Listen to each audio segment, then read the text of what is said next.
Hello and welcome to Political Science 201, Lecture 12. This is Laura Fleming. I'm glad you're here with us today. Let's start with a thought question. We know that the United States is a free country. We're proud of the freedoms that we have. So think about what freedom is the most meaningful to you. Maybe you value your freedom of speech. Your right to bear firearms if you're in Louisiana and you like to hunt.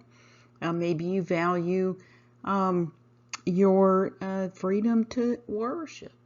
And have you ever been in a situation where you felt this freedom was threatened? I think that's a very interesting question in this time of coronavirus shutdowns because it's true. People are not able to move around as they would like to do. People are not able to work as they would like. There's churches and other places of worship that are being shut down. And even some speech is being silenced on YouTube and other social media platforms. So this is a very interesting time when it comes to freedom. As we'll see, government infringement on our freedoms is prohibited by the Bill of Rights, but that prohibition is not absolute. In cases of emergency, the courts do a balancing test to see what the relative importance is of the government priority as balanced with our freedom. So we're going to get into some of these questions today. We're going to focus on the First Amendment to the Bill of Rights today, in particular, freedom of religion and freedom of speech. This First Amendment is first because it contains some of the founders' favorite freedoms. The freedom of religion under the First Amendment has two parts. The first part is called the Establishment Clause. Congress cannot establish a religion. And the second part is called the Free Exercise Clause. Congress cannot interfere with the free exercise of religion, and we'll talk about what those mean. And then we'll also get into freedom of speech under the First Amendment. And then next lecture, we'll talk more about the rest of the Bill of Rights. So the Bill of Rights are the first 10 amendments to the Constitution. Now, the Constitution originally did not contain a Bill of Rights, so the founders felt that they had positioned the Constitution to protect our rights by its structure. Okay, so the Constitution was designed to structurally protect our freedoms, and we talked about these freedoms. First of all, the fact that we are a republic where people elect their representatives, so the people participate in the government. That's a protection for our freedom. We talked about checks and balances and the division of government power into three branches: legislative, executive, and judicial. That's a protection for our freedom so that no one branch can become too powerful. And we talked about the balance of power between the national and the state governments, so that the state governments are also a check on the power of the national government. So the founders felt that, we have these protections in the Constitution already. Why do we need a Bill of Rights?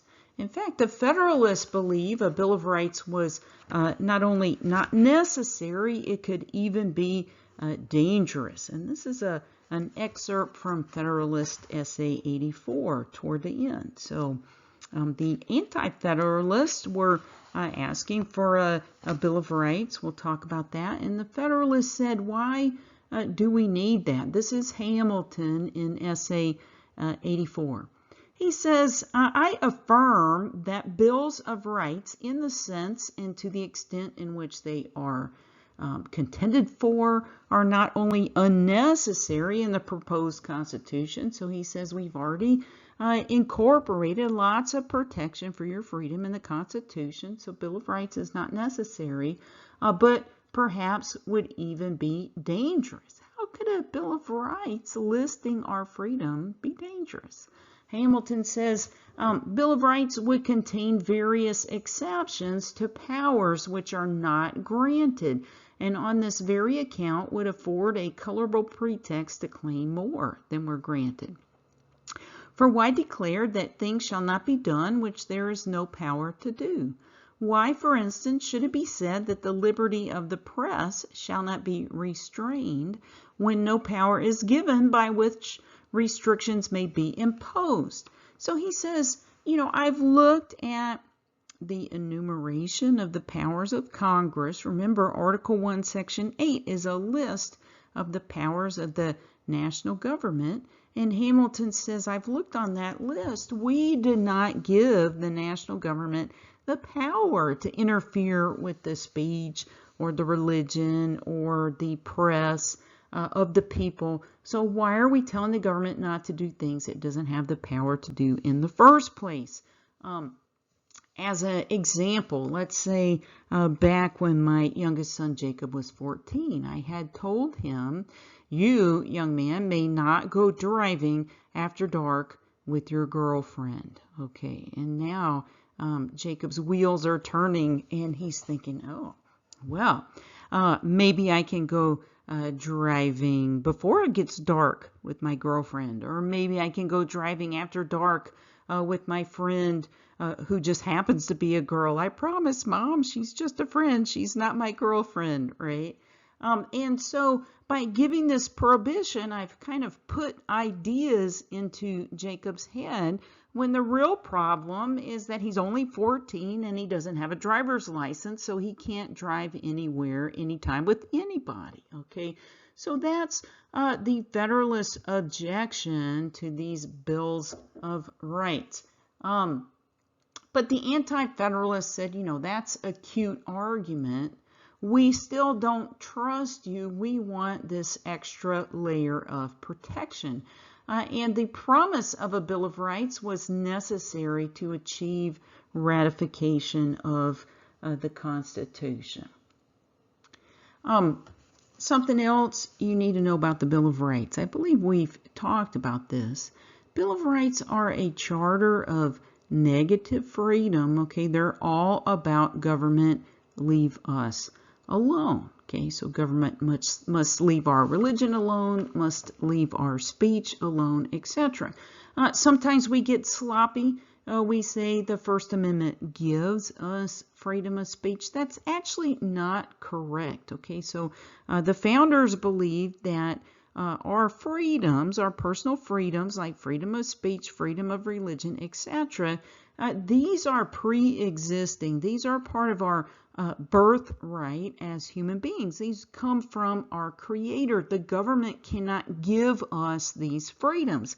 However, the government can certainly try to take these freedoms away. The government is a threat to these freedoms, and that's why the Bill of Rights says that government may not interfere with these freedoms. The government does not give us these freedoms, and the Bill of Rights says the federal government may not interfere with these freedoms. Okay, an extra layer of protection for our individual freedoms thanks to the Anti-Federalists. Okay, the First Amendment protects multiple freedoms, and we're just going to do an introduction to the First Amendment, focusing on some of the more important clauses in the First Amendment. Okay, books could be written about the First Amendment, and this obviously is just an introduction. Here is the text of the First Amendment. It says, Congress shall make no law respecting an establishment of religion or prohibiting the free exercise thereof, or abridging the freedom of speech or of the press, or of the right of the people peaceably to assemble and to petition the government for a redress of grievances. So multiple freedoms in there. Again, we're going to be focusing on the Establishment Clause. Congress shall make no law respecting an establishment of religion Congress shall make no law prohibiting the free exercise of religion, and Congress shall make no law abridging the freedom of speech. So that's what we're going to focus on today. We're going to take these freedoms in order. Congress shall make no law respecting an establishment of religion. What does that mean? Well, you need to know the founders believed government should invoke God and should encourage religion generally. In fact, we talked about this. The founders felt that religion and morality were very important to a free society because they encourage people to govern themselves. They encourage people to exercise self-control, take care of business, be charitable, take care of other people. And the more people can be moral and take care of their own business and be charitable to others, then the less the government actually needs to intervene, right? So the founders believed that religion, morality, spirituality was actually important to a free society. The first Congress had paid chaplains. They began their sessions with prayer. George Washington offered up the first Thanksgiving proclamation to God, and you can find many pro-religious statements by our early founders, Washington, Adams, Jefferson, Madison. This does not mean that all of the founders were what we would understand today as born-again evangelical Christians. Some of them were, some of them had a little bit different personal views of religion. Nonetheless, in general, the founders were pro-religion, and they did not have a problem with the government supporting religion generally. At the same time, the founders believed government should not establish an official religion or denomination. For example, in Great Britain, you have the Anglican Church, the Church of England, that's supported by the government. The founders did not want that. And in fact, in some states, you had official state-sponsored churches. Okay, so the founders didn't want to have to decide on a specific denomination or an official church, official religion at the national level. They said Congress is not going to get into the business of establishing a religion. So society has definitely changed since that time. We've become a lot more secular and a lot more pluralistic, and the Supreme Court has actually reinterpreted the Establishment Clause to mean something that the founders actually never intended. Okay, so the Supreme Court has reinterpreted the Establishment Clause to require a complete separation of government and religion. So not only should the government not establish a specific denomination or religion, the Supreme Court has said establishment includes any kind of government support of religion generally. What this means is that these decisions by the Supreme Court have been very confusing and very contradictory because we have this problem that we have these sort of cultural icons and relics and traditions. And the question is, are we required to go dig through our history, dig through our money? For example, our money says, "In God we trust." We have various religious monuments. We'll talk about that. Religious traditions. Are we supposed to go back and scrub those from any kind of government support and recognition? Okay, so this is kind of an interesting question, what to do with the Establishment Clause when we have a secular and pluralistic society. And I'll just tell you my opinion that the Supreme Court has really done a botched job of it, and we'll talk about that. So Supreme Court decisions under the Establishment Clause have been confusing to say the least, and one of the situations where this comes up has to do with holiday decorating at public buildings. So you see, we have this pesky holiday that comes in the winter time called Christmas, and actually there's another one called Hanukkah, and these holidays that people enjoy have a religious meaning. And so the question is, are public buildings allowed to decorate for religious holidays, and to what extent? Now, if the building's owned by a private owner, you can decorate it however you want. So we're talking about taxpayer-supported government buildings. Here are two holiday decorations. They're both in New York. These are two cases from the 1980s, so I apologize. We don't have high definition digital photography yet. On the right-hand side, you see a courthouse, the inside of a courthouse. These are the stairways to go into the courthouse, and on the stairways you see a nativity scene. And the nativity scene, of course, has Joseph and Mary and baby Jesus and angels, and it looks like poinsettias around it. So the question is, does that nativity scene constitute a government establishment of religion? On the left-hand side is another potentially problematic display. This is the outside of a public building, and you have there a menorah, which is a Jewish symbol of Hanukkah, alongside a decorated tree, which is obviously a Christmas tree. So does this decoration with the menorah and the Christmas tree violate our Establishment Clause? Let's take a look at what the Supreme Court did. Somewhat baffling, Supreme Court said the menorah in front of the public building was okay. It did not violate the Establishment Clause. And the nativity scene on the courthouse stairway was not okay. It did violate the Establishment Clause. And the question is, what is the difference, or what was the difference according to the Supreme Court? I think part of the difference is baby Jesus is especially problematic. Also, the Supreme Court felt that the interior of the courthouse was where people were coming to seek justice, and God forbid people coming to seek justice might feel intimidated by the problematic baby Jesus.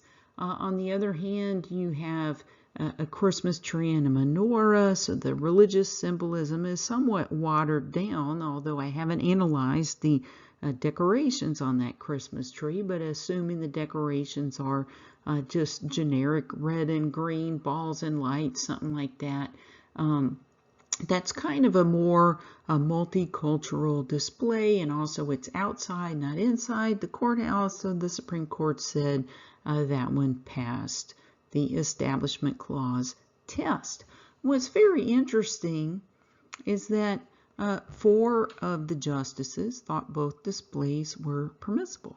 Okay, so there were 4 justices, and they thought, come on guys, under the original meaning of the Establishment Clause, it wasn't intended to dictate local holiday decorating practices, all right? So, let the public buildings decorate however the local community wants to. That's not establishing an official denomination or religion. There were 3 justices who thought both displays should be removed. So these were the Grinches on the court, and they thought any kind of acknowledgement of a religious holiday would be a violation. So at least we have, 7 justices that are consistent, either in their wanting to allow the religious displays to go ahead and pass, or in their desire to shut down any kind of religious displays.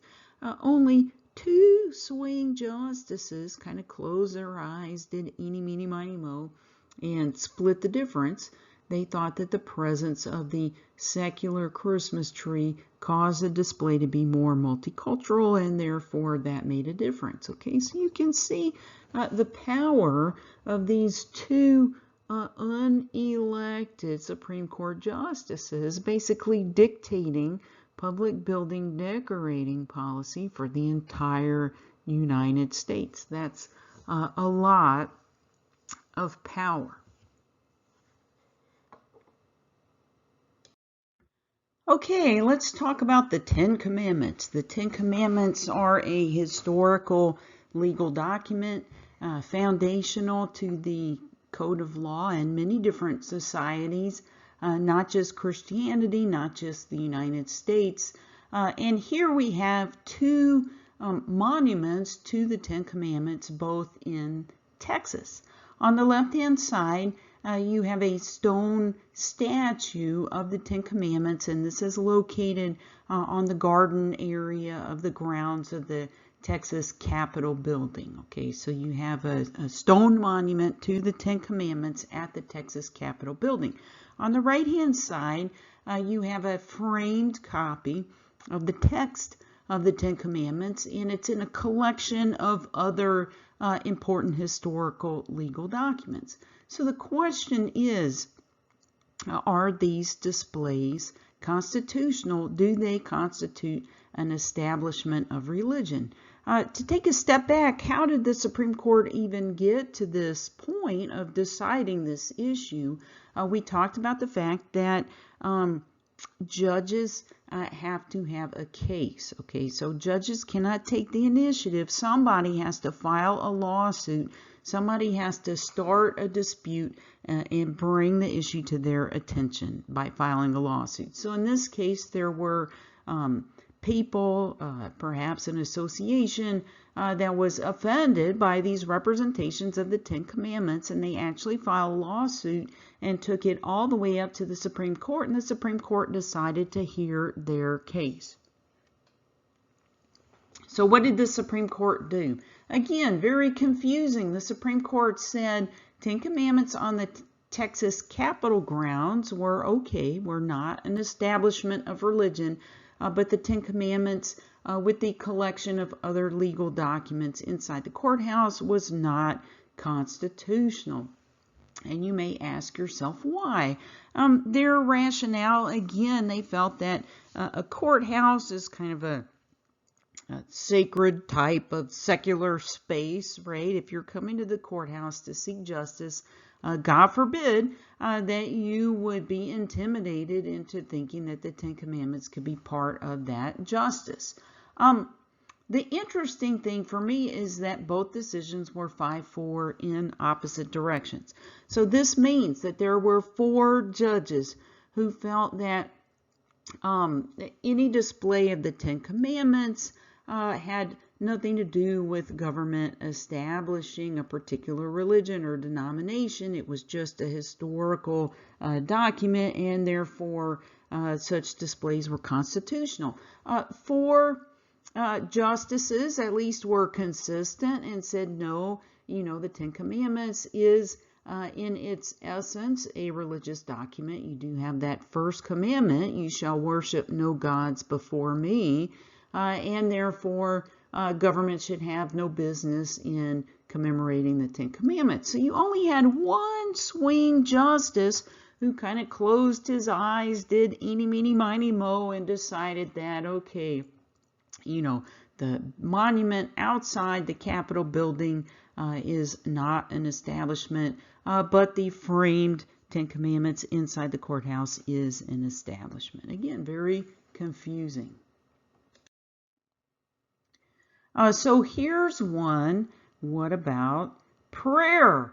Okay, so we're not talking about prayer at religious schools. So if you go to Catholic school or Lutheran school or Christian school, you can have Bible class, you can have school prayer, you can have chapel. We're talking about prayer at state-funded public schools. And the question is having a school prayer, is prayer at school, is that an establishment of religion? So there was a school district, and they had an official prayer. I'm going to read that to you. The prayer was, Almighty God, we acknowledge our dependence upon Thee and we beg thy blessings upon us, our parents, our teachers, and our country. Amen. Okay, so this prayer was non-denominational, did not have a problematic baby Jesus hiding in it. Instead, it basically just says, God bless us, our parents, our teachers, our country. Amen. And the question was, did this school prayer, this official school prayer by the school district, did it constitute an establishment of religion? The prayer was optional. So if a teacher or the kids did not want to participate in this official prayer, they did not have to, but if the teacher wanted to have a little prayer to start the day, then this was the prayer that was officially recommended by the school district.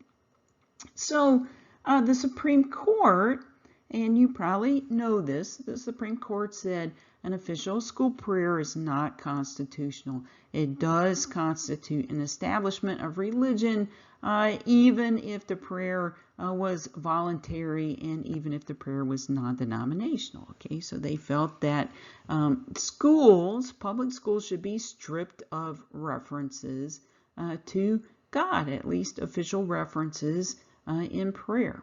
And you can see how far our society had changed when this decision took place in 1962. Okay, so prayer in school was kind of a non-issue until the reforms that came out of the 60s and 70s. So now let's get to something really important. What about prayer before a football game? Okay, football game at a public school, if you have a prayer before a football game by a student, okay, not an official prayer, prayer by a student, does that constitute an establishment of religion? This is a case that came out about 20 years ago in 2000, and you may be surprised to see prayer at a public school before a football game is not constitutional, according to the Supreme Court, even if student-led. I'm going to read you a little bit of the Supreme Court decision. They say, once the student speaker is selected and the message composed, the invocation is delivered to a large audience assembled as part of a regularly scheduled school-sponsored function conducted on school property. The message is broadcast over the school's PA system, subject to the control of school officials. The pregame ceremony is clothed in the traditional indicia of school sporting events, which include the team, the cheerleaders, the band in uniforms with the school name and the school name in large print on the field, on banners and flags, and the crowds display school colors and insignia, etc. And in this context, according to the Supreme Court, the members of the listening audience must perceive this message as a public expression of the views of the majority of the student body delivered with the approval of the school administration. So because the pregame prayer has been stamped with the school seal of approval in this way, according to the Supreme Court, it is unconstitutional. It constitutes an establishment of religion. Now, I lived in California for a long time, and you know, prayer before football games was not a thing. In fact, football games themselves were not that big a deal. But we moved to Ruston, Louisiana, about 6 years ago, and my kids went to Ruston High School. They were in the band, and lo and behold, I go to my first football game at Ruston High School. What happens? A student stands up and gives the pregame prayer. Very sweet little prayer, something along the lines of, you know, God bless this game, help everyone behave in a sportsmanlike manner. We pray that there are no injuries. And she even prayed for traveling mercies for the visiting team as they returned home in defeat. Actually, those last two words she didn't vocalize. We know she was thinking them, though. But, you know, very sweet prayer, basically just God bless this football game.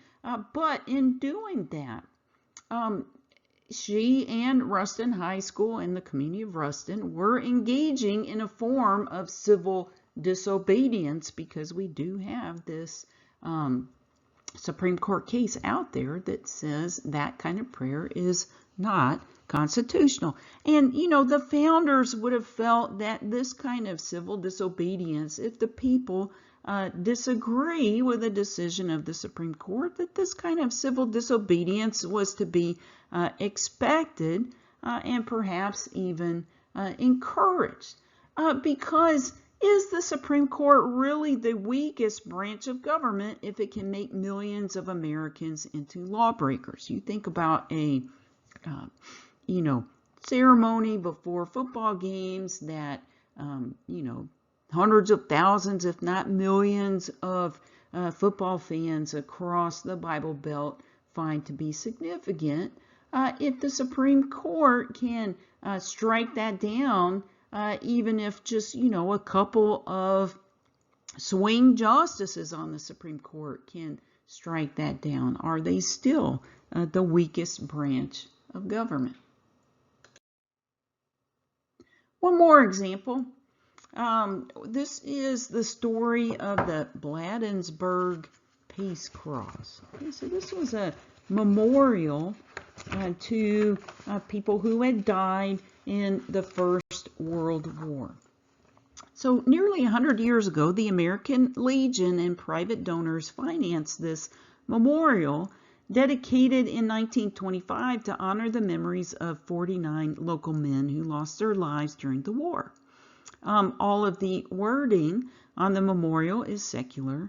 There's a quote from President Woodrow Wilson, the names of the fallen, and on the base are the words valor, courage, endurance, and devotion. However, it is in the shape of a Latin cross. The American Humanist Association claims that the 93-year-old monument was unconstitutional because it was a cross standing on public land. So what happened? Well, the American Humanist Association filed a lawsuit. They did this in trial court, and the trial court said, we don't have a problem with this monument. We don't think it's an establishment of religion. It's a historical monument. It's meaningful to the community. It's not establishing a particular denomination. So the appeal went to the Fourth Circuit. The Fourth Circuit changed the ruling. They disagreed with the trial court. You know, the American Humanist Association was the one that appealed because the trial court decision was not in their favor. And the Fourth Circuit said, we disagree. We think that having a huge 40-foot cross on public land does constitute an impermissible mingling of government and religion. So it went up to the Supreme Court. Supreme Court reversed, and it was a 7-2 decision. So the majority of the Supreme Court held that the cross was constitutional as a long-standing monument. That kind of begs the question, how long do you have to be standing to be a monument, right? And what constitutes a monument? And it was kind of a confusing decision because you had 6 concurrences, meaning 6 of the justices wrote their own opinions as to why they believed the cross was okay, what kind of exception it fell under, and there was a dissenting opinion by the 2 justices who disagreed. So kind of a strange decision about a monument that had stood there peacefully for almost 100 years, almost got torn down, except the Supreme Court saved it under this theory, and we're not really sure to what extent this theory might apply in other cases. All right, let's talk about the other half of freedom of religion. Let's talk about the Free Exercise Clause. The Free Exercise Clause states that Congress shall make no law prohibiting the free exercise of religion. So that sounds straightforward. We don't want laws that are going to prohibit the printing of Bibles, for example, or we don't want laws allowing the police to go in and shut down prayer meetings. But here's the question. What if someone's religion conflicts with laws that apply to everyone? Let's take a ridiculous example. What if your religion involves human sacrifice, right? And there's laws against murder. So do you get to commit murder because it's in the name of your religion? Well, of course not, right? So there is a balancing that goes on. And if the more important the government's interest in a particular law, then the more likely it is that your free exercise of religion may have to be infringed. Okay, that's what we're dealing with right now with this coronavirus shutdown, and most churches have been shut down and not able to meet in large gatherings like we're used to for almost 2 months now, and governments have done this because they believe that the coronavirus poses an extreme danger. Now there's some rebalancing, some reconsideration. We'll have to see what happens. But that's a kind of balancing act that goes on when a law that applies to everyone conflicts with religion. So what about animal sacrifice? There was a case in Florida. A local Florida community objected to animal sacrifice. It went against their zoning laws, and the practitioners, they practiced the Santeria religion. So it was kind of a mix of voodoo and other kinds of religious practices. And the court said, you know what, even if you think animal sacrifice is weird or distasteful, this seems to be a sincere part of their religion, and so we're going to strike down the law and say you have to allow them to practice that. Very interesting. So here's more examples. What about polygamy? Okay.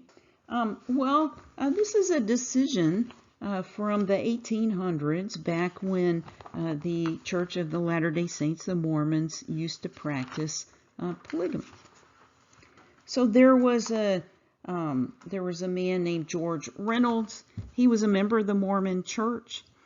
He offered himself up as a test case, right? So he said, I'm going to volunteer to marry 2 people and present myself to the authorities so that we can test and see whether there should be a religious exception to the laws against polygamy, because at the time, and still to this day, states have laws that only allow you to be married to one person at one time. So the case went up to the Supreme Court. Supreme Court said polygamy was not protected. They did the balancing test. And the court said the principle that a person could only be married singly, not plurally, has existed since the times of King James I of England and English law, upon which United States law was based. So this is a very long-standing legal principle that you can only be married to one person at a time, and therefore, even if you have a religious belief in polygamy, it is not a protected practice.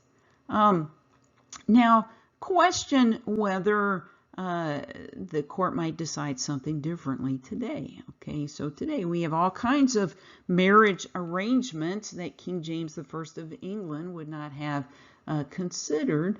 Perhaps if a similar polygamy test went up to the Supreme Court, we might get a different answer. But for now, polygamy is not a practice that's protected by the First Amendment. So that begs the question, what about Cody Brown and his sister wives, right? So Cody Brown is the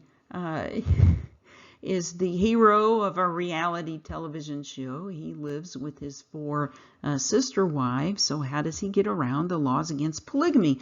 The answer is, and you can actually click on that link and watch the ET Now clip about this, the explanation. The explanation is that he only has 1 marriage license at a time.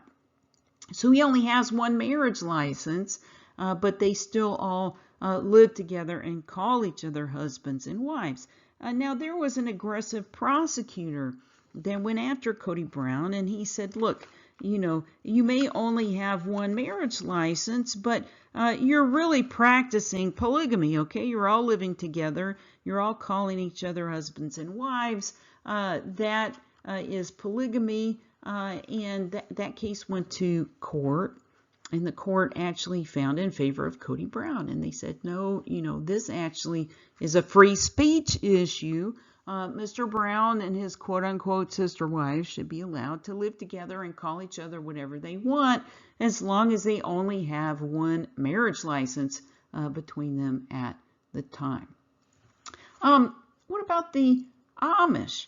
So the Amish are a long-standing traditional religious group in the United States. They have very simple lifestyles, many times without electricity, without modern conveniences, and they had a religious objection to sending their kids to high school.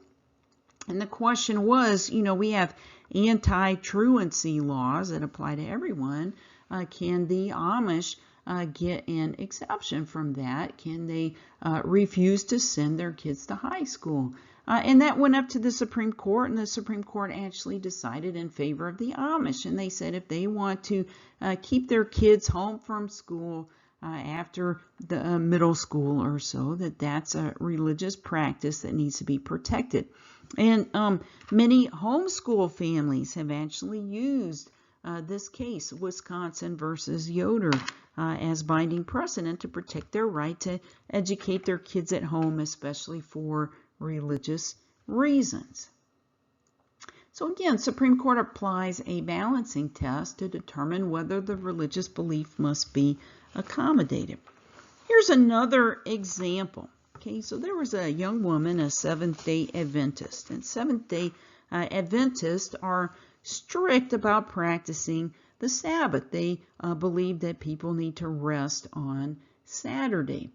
So this woman was asked to work on a Saturday. She refused, and she was actually fired from her job because her boss needed her to work on Saturdays, and she was not available because of her religious beliefs.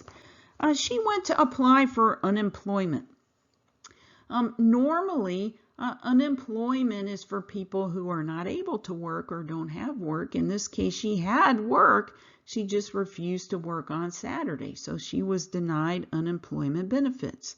The case was appealed, so she appealed the case to court, and actually she fought it all the way to the Supreme Court, and the Supreme Court said, you know what, we're doing the balancing test here.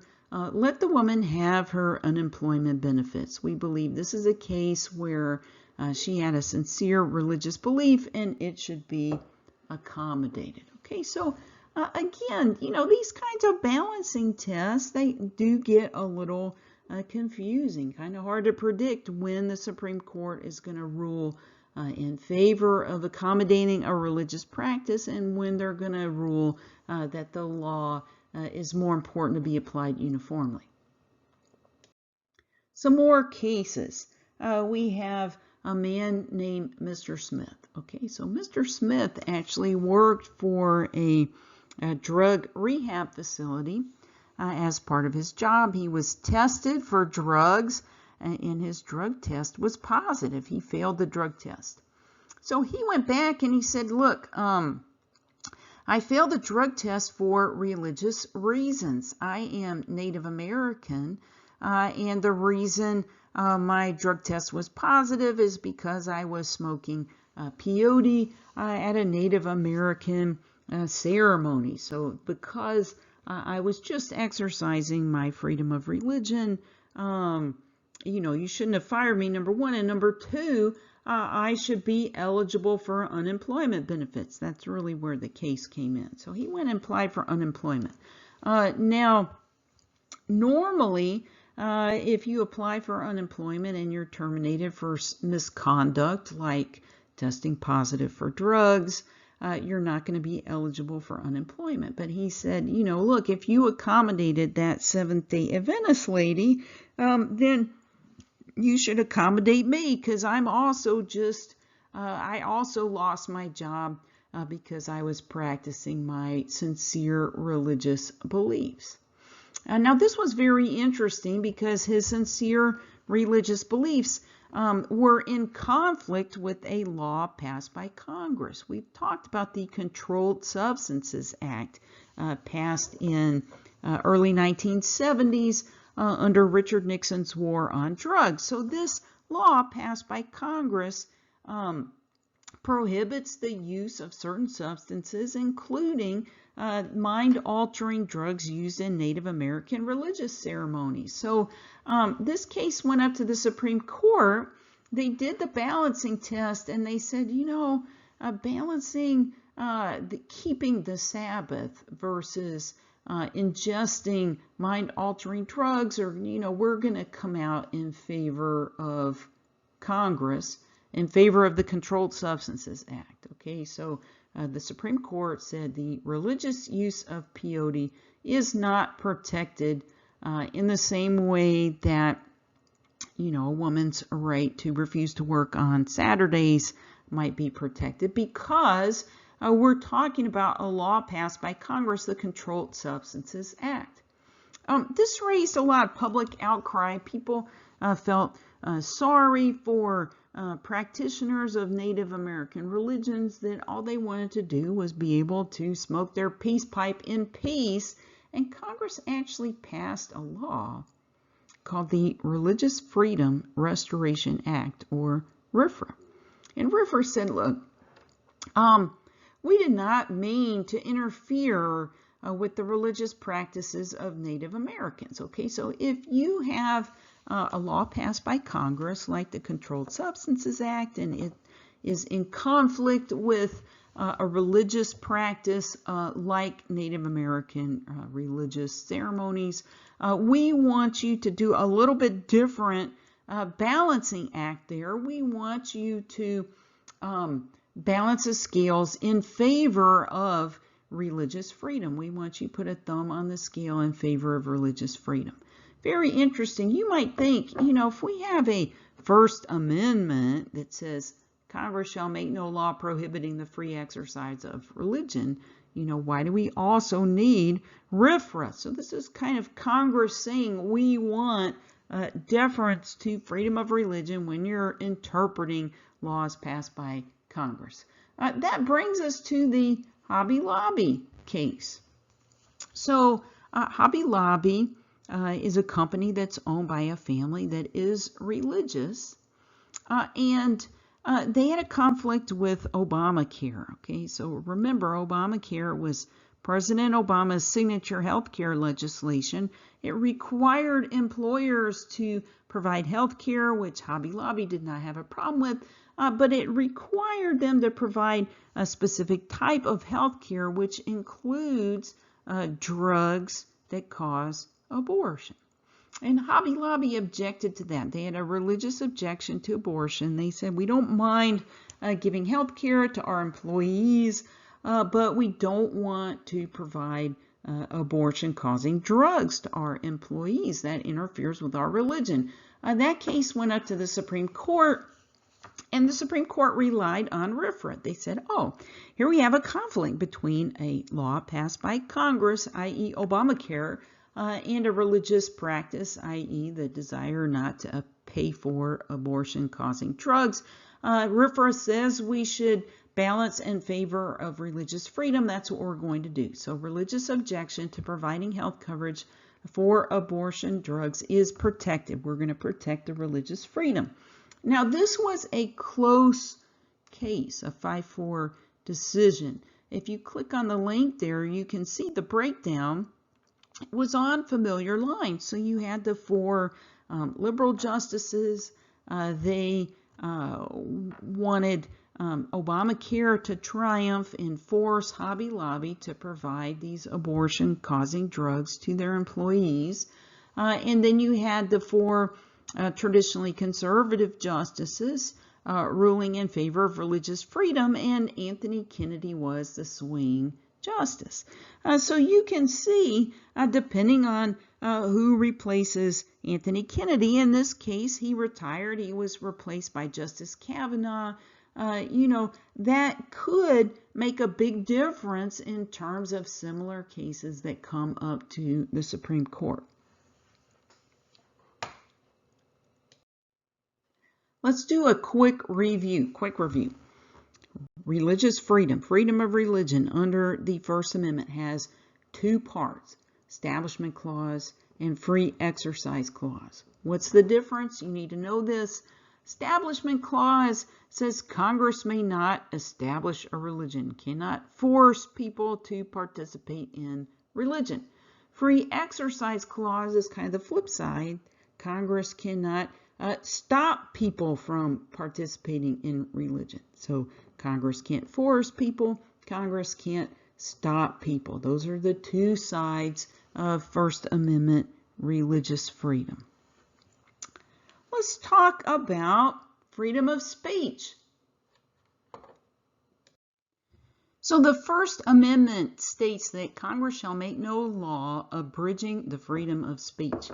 And that sounds very absolute, okay? No law abridging the freedom of speech. But actually, it's another balancing test. Freedom of speech is not absolute. Many forms of speech are regulated, and some speech is not protected at all. For example, let's take the right to protest, one of America's great cherished freedoms, a right to stand in a public place and state your opinion publicly. The government can put reasonable time, place, and manner restrictions on speech. What this means is that the government can say, you may not protest with a megaphone in the middle of the night in a residential area. But the government may not say, here's a little corner in a basement. This is your free speech area as long as you don't exceed a whisper. Okay, that would be unreasonable. Most public places do have a area set aside for quote-unquote First Amendment activities. So this is a sign at one of the national parks.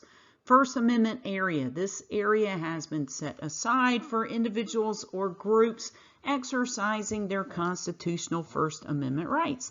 The National Park Service neither encourages nor discourages or otherwise endorses these activities and receives no funds in relation to these activities. So many public institutions like schools will have a designated area at Louisiana Tech. It's an area in front of the Student Center where people can do their public speaking, their public protesting, their public displays.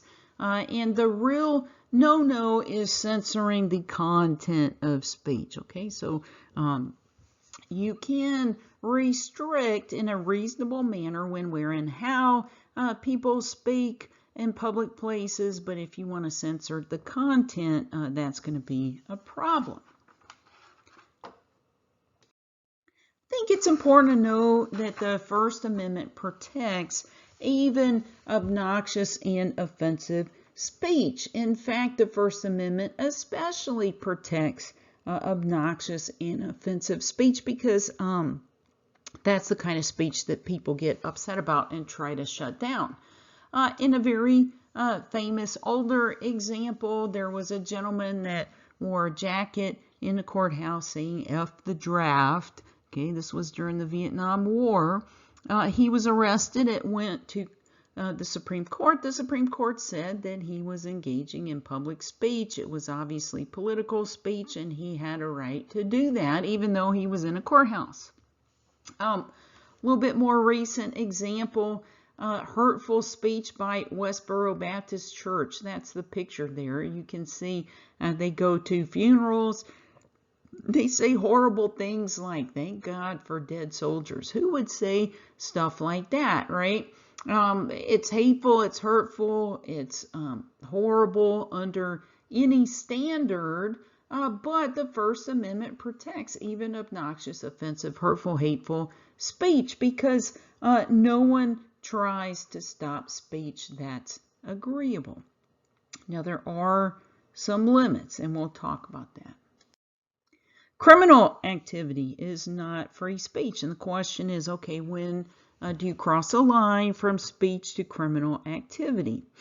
In April 2015, a young black man, Freddie Gray, was injured after his arrest. He was injured while he was in police custody, and he died, unfortunately. And this led to protests in Baltimore. If you click on the link there, you'll see the mayor of Baltimore, and she's talking about the difficult balancing act that she had to maintain. Okay, she wanted to protect the safety of people in her city. She wanted to respect the free speech rights of the protesters, and she had to figure out how to do all of that. And you can sympathize with her predicament, a very difficult, sad time, and people were understandably upset about the death of Freddie Gray. The mayor of Baltimore goes on and she says, we ended up giving space to those who wish to destroy. And I would argue that in that case, the balancing act was not performed quite correctly, because when you cross the line from speaking into destroying, i.e. vandalizing property that doesn't belong to you, you are now in the realm of criminal activity, which is not protected by the First Amendment. So when does speech become crime? Even inflammatory speech is protected unless it is both intended and likely to incite imminent lawless action. Okay, so you can stand up and talk about how much you hate the police and how you think they're racist, etc. But when you say, hey, let's go flip that cop car, and your speech is intended and likely to immediately incite people to help you to go flip the cop car, then you are crossing over the line into criminal activity, which is no longer protected by the First Amendment. I have an example for you. This is a guy named Sabo, who calls himself a right-wing street artist. Okay, and this is a picture from Sabo's website. He has a lot of very edgy stuff on his website. He considers himself an artist. One of the big things he does is puts up posters, and these are some of his posters where he's talking about Hillary Clinton's presidential campaign in 2016. And you can see those are flying monkeys from The Wizard of Oz. And sometimes it's hard to tell what Sabo's trying to say, if he's saying that, you know, Hillary Clinton is the Wicked Witch of the West or something. I don't know. Not necessarily in good taste, but he's exercising his free speech. It so happened when President Obama was in office, President Obama went to a fundraiser at Gwyneth Paltrow's house. So she's a famous actress. So there was this fundraiser for Obama at the actress's house, and they happened to be in Sabo's neighborhood. So Sabo did what he does best. He made a bunch of posters. These were posters of Gwyneth Paltrow, and it says Obama drone. So again, not exactly sure what point he's trying to make, whether he's saying that she's boring or whether he's saying that she's a, weapon on behalf of President Obama. Who knows? But he put up these posters exercising his free speech, right? And then he makes a couple tweets. In his first tweet, he said, "It really would be a crying shame if someone called to report a man with a rifle in this area tonight." So that's a little strange, talking about people with a rifle in the area of a presidential fundraiser. And then he has this next one. He says, "Dear God, I pray you make zombies real. And the first one I hope reanimates is Oswald. Thank you, God." Okay, very offensive on multiple levels. He's praying to God to make zombies real, and he's asking for a zombie presidential assassin. Okay, definitely in poor taste and offensive. is that tweet protected by the First Amendment? Well, is it intended and likely to incite immediate lawless action? How likely is it that God's going to hear Szabo's prayer and reanimate a zombie presidential assassin? Not very likely, okay? So even though this tweet is very offensive and poor taste, still protected by the First Amendment. Now, President Obama's Secret Service agents were monitoring Twitter as they should. And they went up to Szabo's house, knock, knock, knock. Can we have a word with you? Szabo did not let them in. He talked to them through the window. They had a very interesting conversation. I wish I could give you a link to that. However, Szabo kind of has a potty mouth, and so it's not really appropriate for classroom use. I'm just going to have to tell you about it. One of the agents told Szabo, you really need to think about some of this stuff you're tweeting. It could be construed in many different ways. Szabo responded through the window, blankety blank blank, this is a First Amendment issue. The agent said, First Amendment does protect speech to a point, but when your language starts getting into areas where you're advocating violence, that's where we start to get into a gray area. The First Amendment doesn't cover that. So you didn't actually intend any violence against the president. And Szabo says, blankety blank blank, no, I don't want any violence. I'm not going to do any violence to him. So Szabo was going up to the line, but did not cross over. And the Secret Service were probably right to at least investigate.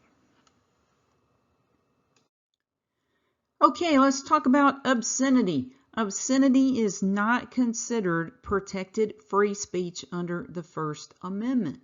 So the question is, what is obscenity? How do you define obscenity? Where do you draw the line? Let's go back to the good old days in 1971. At that time, there were all kind of rules by state and local governments regulating pornography. And you had a pornographer named Marvin Miller. Okay, this was way before the internet. Back then, in the dark ages, you had to get your porn by mail. Okay, so Marvin Miller was a pornographer. He specialized in mail order pornography, and he had a brochure advertising for his products, and the brochure itself was pornographic. So he sent this brochure in the mail, probably in some kind of brown paper envelope. 5 of the brochures were mailed to a restaurant in Newport Beach, California. I'm familiar with Newport Beach, California. It's one of these swanky beach towns. So this was a restaurant in a swanky beach town. The owner of the restaurant and his mother opened the envelope, saw the brochures, oh my goodness, called the police. I have a feeling if the mother had not been there, probably the police had not been called and we would not have the Marvin Miller case. But at any rate, they traced the brochures to Marvin Miller. He was arrested. He was charged with violating a California law against distribution of pornography. He raised the issue of free speech, and the case went all the way up to the Supreme Court. The Supreme Court came up with this test. How do you tell the difference between obscenity and something that is merely indecent? Okay, so here's the rule. Merely indecent speech is protected by the First Amendment. Obscenity is not. So where do you draw the line? The Supreme Court came up with this 3-part Miller test named after Marvin Miller. And the test has 3 questions. Number 1, would the average person applying contemporary community standards find that the work taken as a whole appeals to a lewd curiosity or prurient interest? Okay, so would the average person looking at this stuff believe that it was designed to appeal to those base instincts that we all have? Number 2, does the work depict or describe in an offensive way sexual or bathroom functions? And the final test, does the work taken as a whole have any serious literary, artistic, political, or scientific value?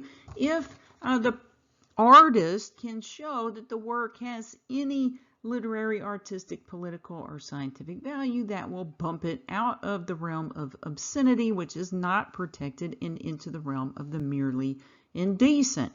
So the Supreme Court gave us this Miller test and kicked it back down to the trial court to make the final decision. Was Mr. Marvin Miller's pornography obscene? So that was then. Today, I think community standards have changed. Also, very difficult to regulate obscenity on the internet. It's much easier to obtain, much harder to regulate.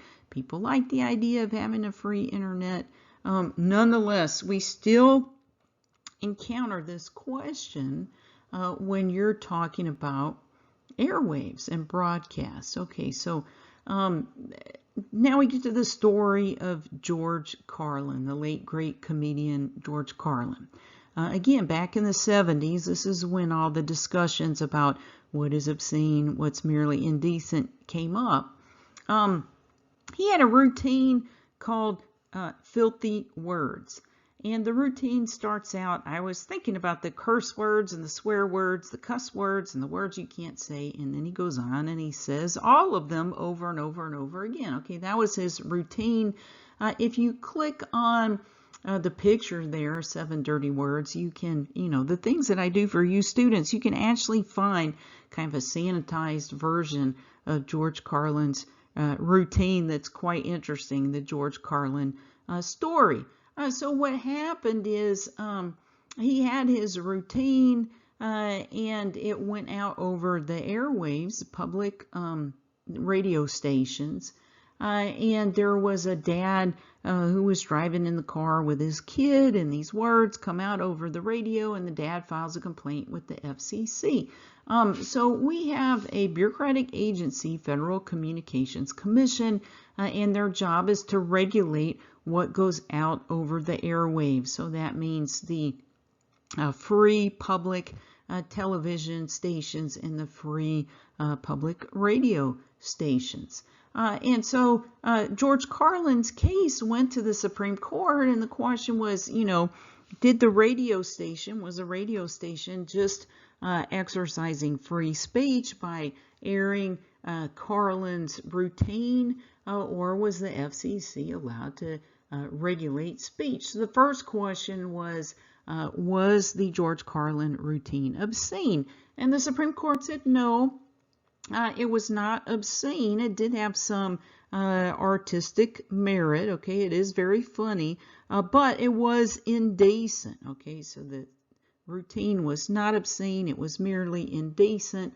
Nonetheless, the Supreme Court said even though indecent speech is protected, it can still be regulated to protect children. So the FCC, according to the Supreme Court, can still regulate speech that's merely indecent, especially if their goal is to protect kids. So this is why, at least during the daytime hours, the television and radio programming is not quite as edgy, not quite as indecent. And then in the evening hours where kids are supposed to be asleep, not listening to these things, then, you get the edgier programs. Okay, so that's the rule. Obscenity not protected. Indecent speech is protected, but can still be regulated by government agencies, including the FCC. What about commercial speech? Commercial speech means advertising. Commercial speech is even less protected. Okay, so our Supreme Court assigns even lower value to advertising and commercial speech. Commercial speech is not protected at all if it relates to illegal activity. So if you're advertising for your house of ill repute in New Orleans, that's illegal. If you're advertising for your illegal drugs, that's not protected. Okay, so commercial speech is not protected if it relates to illegal activity. It's also not protected if it is misleading. Now, this is kind of interesting because, all advertisements are created to persuade us. Okay, so they're trying to persuade us, and the line between persuasion and misleading is a fine line. Okay, so we expect advertisers to engage in certain kinds of what we call puffery. You know, the deodorant commercials where the young man gets the fast car and the beautiful woman, right? And you're kind of implied that it's because of the deodorant. Is that misleading? You know, very interesting question. We have a bureaucracy for that. Okay, so we have the Federal Trade Commission that regulates advertising, regulates commercial speech, and the Federal Trade Commission has regulations to help us determine what is and is not misleading. So this is the story of Palm Wonderful. Palm Wonderful makes pomegranate juice. Let me find my article about Palm Wonderful here. So Palm Wonderful spent more than $35 million on pomegranate-related medical research, sponsoring more than 100 studies at 44 different institutions. Palm Wonderful touted the results of some of these studies in its ads and promotional materials. So you would see ads like the one I've shown here, I'm off to save prostates. Basically, Palm Wonderful was claiming that its products treat, prevent, or reduce heart disease, prostate cancer, and erectile dysfunction. Now, the FTC came after Palm Wonderful and they said, look, your ads are misleading. And Palm Wonderful said, hey, we've spent $35 million researching this stuff. What are you talking about? We can back our ads up with science. And the FTC said, well, you know, you didn't adequately explain, you know, all the nuances of these studies and the contradictory information, etc. So it went to court, and as it very often is the case, the judge sided with the FTC, with the Federal Trade Commission. Remember, courts often give bureaucratic agencies a lot of deference because they think, well, that's the FTC's area of expertise. So the FTC has become increasingly aggressive about pursuing false advertising claims against companies and individuals who promote their products based on science if the FTC believes the advertising is not sufficiently scrupulous in the claims that it makes. So in the past, the FTC would usually only worry about people selling products like, you know, snake oil or things that had no legitimate value at all. You know, Palm Wonderful, legitimate product, real scientific studies, but the FTC was still not convinced, and it wanted Palm to put in more disclaimers and not, you know, shade its advertising to that degree. Okay, a lot of power given to the Federal Trade Commission. If you click on the link there, you'll see that the FTC has even gone after the Kardashian family. So the Kardashians will often post selfies with different products like Fit Tea and the hair gummies and, you know, Nike clothing line, etc. And the FTC says if you're getting paid for taking selfies with products, then you need to identify that fact in your social media feed by using some kind of hashtag like hashtag AD that will let people know that this is an ad. Okay, so, you know, very interesting. I guess the FTC thinks that we're all stupid and we don't know that the Kardashians are getting money for promoting these products. So kind of interesting that we are regulating advertising to this extent in the United States. Leave you with this thought question. FEC, FCC, FTC.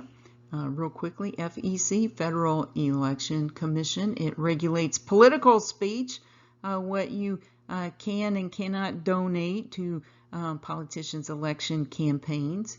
FCC, that's the Federal Communication Commission regulates what goes out over the TV and radio airwaves, and the FTC, we just talked about, Federal Trade Commission, regulates advertising. So very interesting, I think, that even though we have a First Amendment, we still have all these bureaucratic agencies that are regulating our speech. Thanks a lot. See you next time.